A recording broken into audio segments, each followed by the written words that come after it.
Hola, amados, Dios me los cuide, Dios les guarde. Gracias por estar una vez más conmigo. Hoy tenemos el penúltimo episodio de la serie 9 meses, una noche.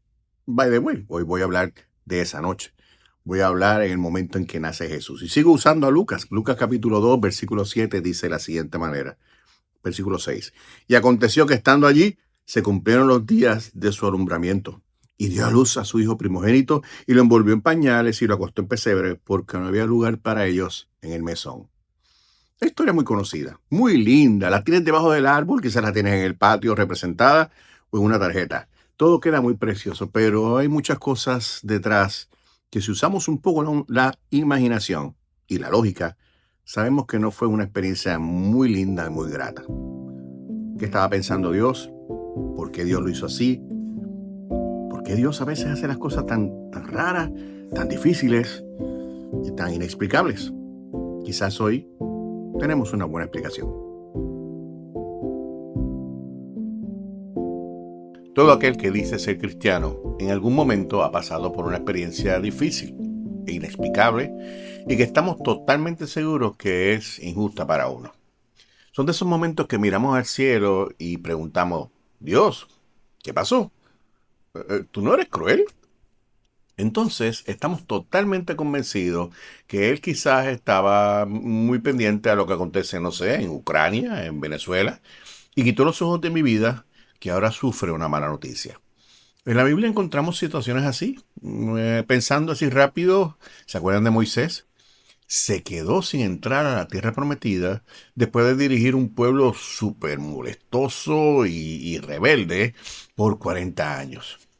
Pero no hago este podcast para convencerte que Dios es cruel y despiadado, porque tú y yo sabemos que no lo es. Por ejemplo, voy a usar el mismo Moisés.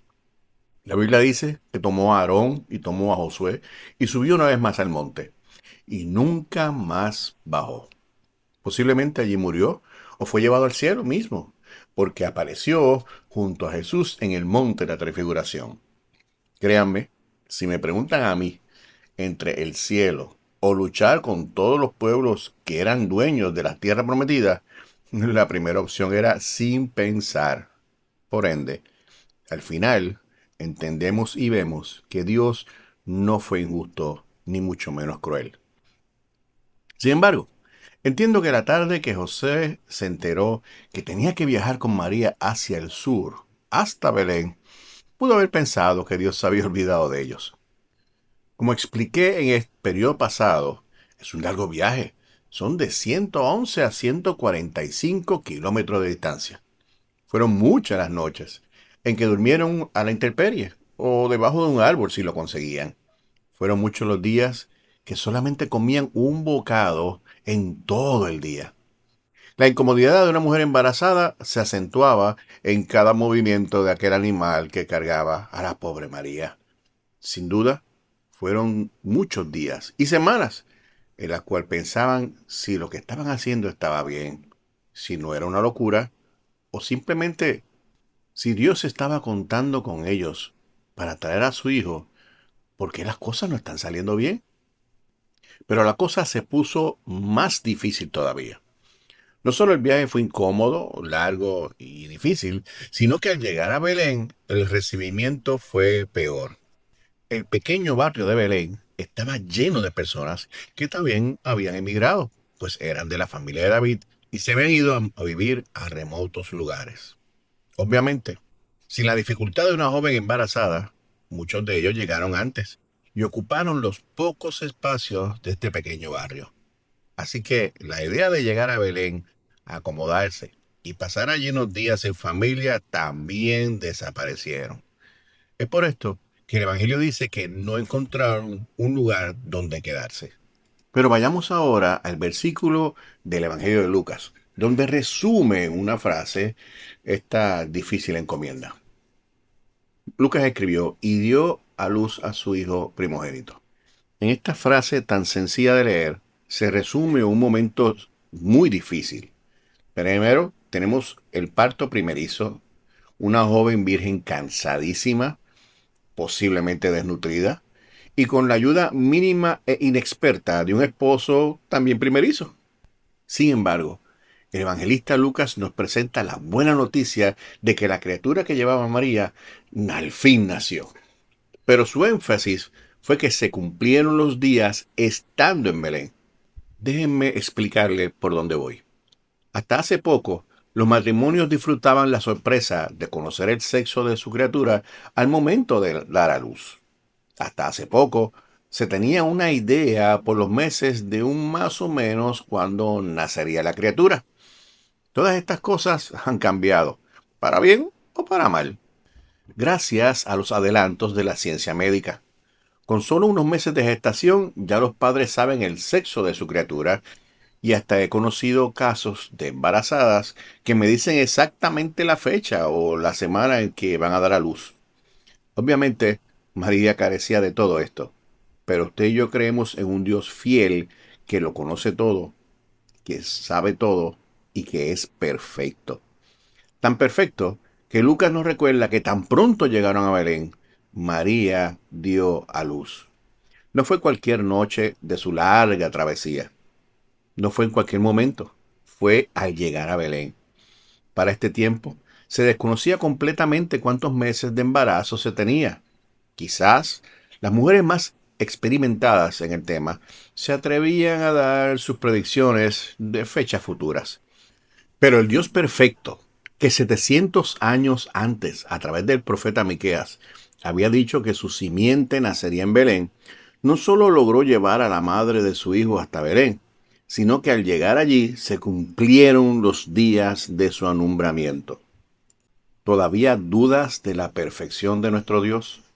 Pero el versículo añade otro detalle.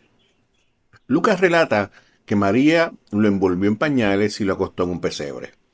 ¿Te suena esa frase? Claro. Cuando los ángeles le dieron la buena noticia a los pastores, le pidieron que fuera a adorar al niño.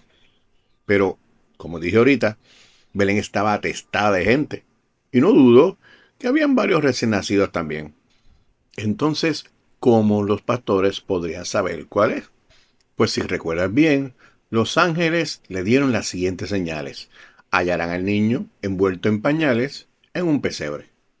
Alabo hoy a Dios, que es totalmente perfecto. Ahora te pido que volvamos una vez más a ese momento en tu vida en la que mordiendo bien fuerte susurraste, no, Dios es cruel.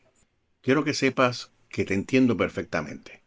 Pero hoy tengo que aceptar que un Dios tan perfecto no puede ser analizado ni entendido por un ser imperfecto como tú y como yo.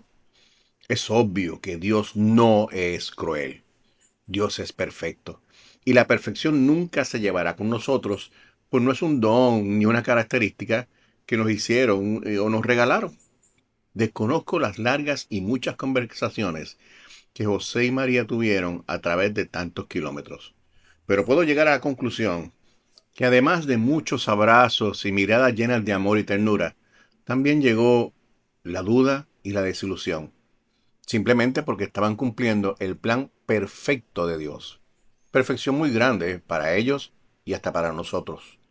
Sin embargo, son un ejemplo para ti y para mí de obediencia y de humillación. A pesar de las injusticias y situaciones que no entiendas, recuerda que Dios no es cruel, Dios es perfecto. Sigue confiando, sigue obedeciendo. Aunque para la gente a nuestro alrededor sea un disparate y se unan al grupo de la esposa de Job, nunca lo olvides. No es cruel, es perfecto. Y llegará en un momento perfecto y hará las cosas perfectas que necesitas, que esperas y que sueñas. No serán cosas buenas ni prácticas, serán cosas perfectas.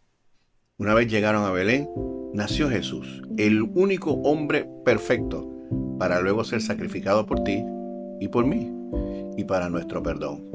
Ese es el plan perfecto de Dios para salvarte, para traer la salvación a tu vida y a los tuyos. Si la piensas profundamente y la analizas, también parece cruel para Jesús, quien sin haber fallado será torturado, azotado y crucificado. Pero para poder redimirnos del pecado, ese plan es perfecto.